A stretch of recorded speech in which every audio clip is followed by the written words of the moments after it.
Son is in 4th grade. School is only open on Mondays. The rest of the week he is home with me. They don't do virtual learning during the rest of the week. No Zoom calls are made. No teacher actually checks in. Homework at home is not to be sent back to the school, and instead they get a participation grade the following week if they tell their teacher they completed it. It's backwards, and your students aren't being graded for the work they actually do. Every Monday we get a new flyer in the mail asking for donations. Last week we got a flyer that said to send out 20 emails to individuals to ask them for donations, with the promise of prizes for participation. They also had other prizes on this flyer. Basically, the more people who donate using your name, the bigger the prize you get. My son wanted the headphones prize. Nowhere on the flyer did it say how many donations was needed. I called the school to ask and they said 12. I sent out the 20 emails. 14 people donated. The donation list was to be emailed to the school with the student ID, and we were to pick up the prizes this past Monday. Son was losing his mind excited because he got the 12 donations needed for the headphones.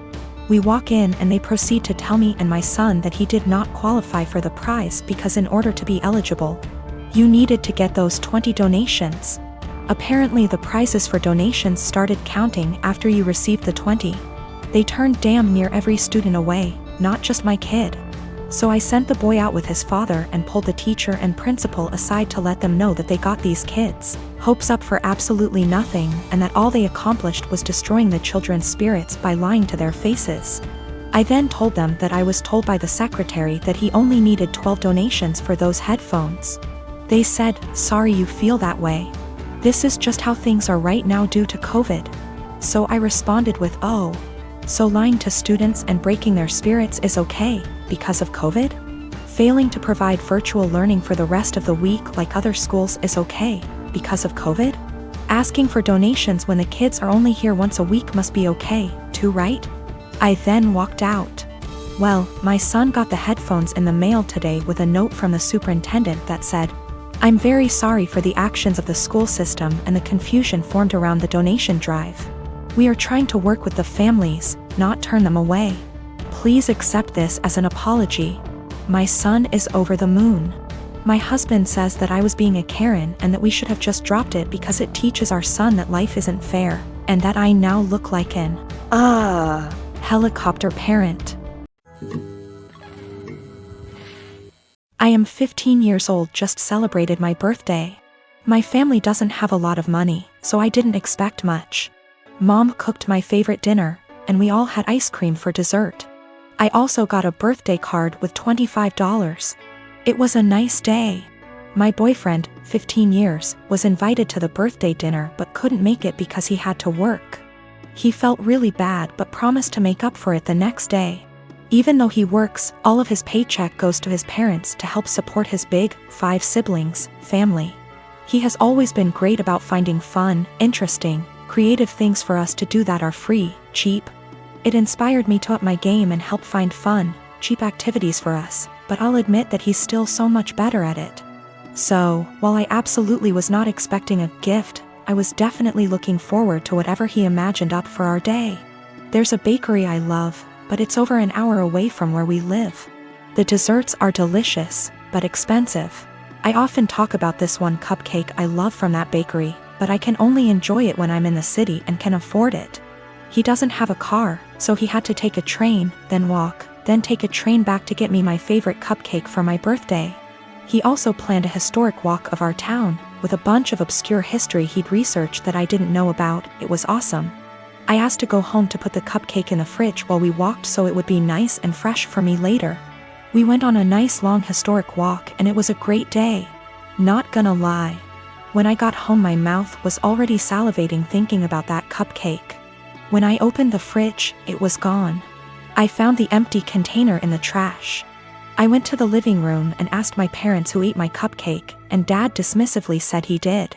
He thought it was an extra. I threw a shit fit. I said it was my birthday cupcake and he was an asshole for eating it. He said if my BF really cared about me he would have bought me more than one, and that they gave me $25. So go buy more if it's really that important. He doesn't think he did anything wrong and is calling me an entitled brat for being upset. I think my BF went above and beyond to get me that. Cupcake, much more than my own father did for me, and he should feel ashamed and apologetic for what he did. Background about my sister. 2 years ago, my sister was killed in a car accident. She was riding with a friend to the mall, the friend's parent was driving, and teenage boy plowed through a red light while texting on his phone and hit the car my sister, Carrie, was in. Carrie was killed instantly and her friend, June, was in a coma for 3 weeks before her parents took her off life support. When Carrie passed, I was devastated and angry and just not in a good place. Carrie and I had been extremely close. Despite a 7-year age gap between us, we enjoyed a lot of the same shows, we went to concerts together. We volunteered together, and I took it upon myself to guide Carrie like any big sister would do. Our parents were extremely busy with work most days, and Carrie and I would often cook together and do crafts when we weren't too busy with school work.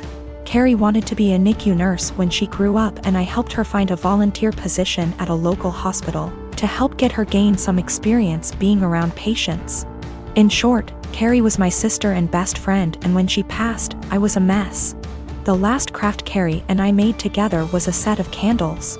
We bought the wax at a local craft store, and we both made each other a candle and decorated the jar it was in. That was the day before she was killed. At her funeral, Carrie was buried with the candle I made her. The candle Carrie made me sits on my desk next to my favorite picture of her and I together at the beach. Or it did, until last week. Background about my boyfriend. I met my boyfriend about 1.5 years ago, about 6 months after Carrie passed. I wasn't looking for a relationship, I was still grieving my sister's death. But Eugene came along and it was love at first sight. He was extremely supportive, let me cry on him when I needed to, didn't push me into getting over grieving or anything. He was extremely gentleman about everything and very, very patient. After 6 months of seeing each other pretty regularly, we made it official. Eugene came into my life at a very low point, and he has always been very respectful of sentiments I keep from my sister. Never asking me to take them down, always giving me space when I needed to cry. Eugene, along with most, if not all, of my friends and family know about Carrie's candle. There was a point after she died where I would take the candle with me everywhere out of fear that someone might light it, or steal it. Or who knows what. The point is, that candle was and still is a very important part of my life and something that my sister made for me and me alone. When Eugene and I moved in together about 4 months ago, I packed away most of the reminders of my sister and put out the candle and picture on my desk. I felt that this was a huge step because when I'd lived just by myself I had pictures everywhere and a few knickknacks laying around from my sister. I wanted to make Eugene and I's home our home with just a small part of my sister there. Eugene understood and was very supportive. Last week, we had a massive winter storm that knocked out power. We didn't have power for 3+ days. The power was knocked out at Eugene and I's house while I was at work, which did not lose power. Eugene texted me that he was going to light some candles and try and get a generator, so we could have some for of power or at least be able to charge our phones / use lights / etc. Now, we have probably 30+ candles in our house. I am a huge fan of sales, and when Bath & Body Works has a candle sale, I like to stock up and get a range of scents. We have candles scattered all over our house. In the room where my desk is, there are no candles aside from the one Carrie made me. None at all, and there never has been. This room is also downstairs, where Eugene doesn't spend a lot of time, his desk is upstairs. When I arrived home from work last week, I noticed a bunch of candles burning in our living room, safely. Always monitored and not near anything that could ignite. One of these candles was the candle that Carrie had made me. I burst into tears, and when Eugene heard me crying he came out from the bedroom, where he was lighting more candles, and asked what was wrong. I was a wreck and couldn't get any words out. When he tried to calm me down, I shoved past him and locked myself in the room where my desk was and just cried. I don't know how he could be so stupid. He knew, and I thought he understood how sentimental the candle was and how much I cherished having a candle that my now deceased sister had spent time making with me just a day before she was killed. I haven't been able to speak to Eugene since it happened, Tuesday of last week. He has tried to explain why he did it, because he needed candles to be able to see, but I just can't wrap my head around it. He hadn't gotten into the large candle stash I have upstairs right by the living room where Carrie's candle was, but went downstairs, out of the way to grab the most sentimental, cherished item I have. The candle was burning most of the day while I was at work and is now melted and pretty much gone. I do still have the jar it was in, but I can't look at it without bursting into tears. Eugene says it was an accident, but I just don't believe that. He said he was getting around to lighting the candle surplus we have upstairs, but just hadn't gotten there yet. After being home 6 hours alone with no power, I am heartbroken and feel like this is a major slap in the face. I feel disrespected. I feel like he disrespected my sister. I just don't know what to do. I don't feel like I can forgive him for this. My husband, Asian, and I, American, welcomed our firstborn 4 weeks ago. The baby is healthy, thank God, but I'm exhausted, haven't fixed my hair, barely able to shower and cannot sleep. My husband's family had been pressuring us to visit to meet the baby. I tried to hold them off as much as I could, but yesterday, I was surprised to find them standing on the porch. Turns out hubby invited them for dinner. I was embarrassed and felt like I wasn't ready for visitors, judgmental ones at that, cause the house was a mess, y'all. Anyways, my husband sat with them while I fed my son, then later I asked my husband if we should order takeout for dinner. He said no, because his parents would find this rude and unwelcoming. He suggested that I go inside the kitchen and prepare something, anything long as it's homemade. I said fine, then went and made some mac and cheese. The reason I prepared this meal is because of how easy it is. Once I served the family, my husband's mom looked at me and was appalled. I noticed something was wrong. She asked if I really found it appropriate to serve her and the family mac and cheese. I asked why not, and she went on a rant about how disrespectful this was and that I clearly have no experience in what is right and wrong when it comes to hosting. I said, excuse me? Who said I signed up to host an expected visit from them? And she took it as in I didn't want them there. Her husband said they were just there to finally see the baby that I kept them from seeing for an entire month. That's a whole month of his life they'd missed out on. We had an argument and they decided to go home. My husband said that deciding to serve his family mac and cheese was more offensive than serving them nothing at all. I told him I was too exhausted to cook their traditional feasts, that I was forced to learn from his mom. He took offense and said that I was being mean and disrespectful towards not only his family but his culture. I went inside the bedroom to stay with my son.